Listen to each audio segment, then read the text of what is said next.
দেশের আকাশে শাওয়াল মাসে চাঁদ দেখা যায়নি, শনিবার উদযাপিত হবে ঈদ। চাঁদ দেখা কমিটির বৈঠক শেষে ধর্মমন্ত্রী।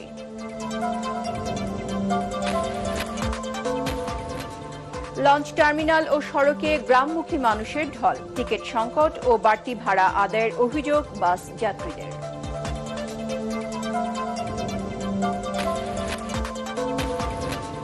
বগুড়ার ট্রেনের বগিচ্যুতির ঘটনায় লণ্ডভণ্ড শিডিউল, ২১ ঘণ্টা পর উত্তরাঞ্চলে ট্রেন চলাচল, লাইনচ্যুত ৯টি বগি উদ্ধার।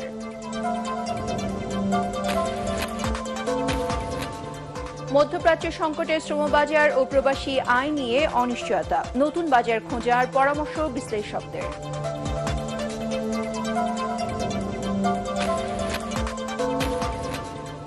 এবং ইরানে বিশ্বের সবচেয়ে বড় গ্যাস ফিল্ড উড়িয়ে দেওয়ার হুমকি ট্রাম্পের, ইউরোপ জুড়েই লাগামহীনভাবে বাড়ছে জ্বালানির দাম।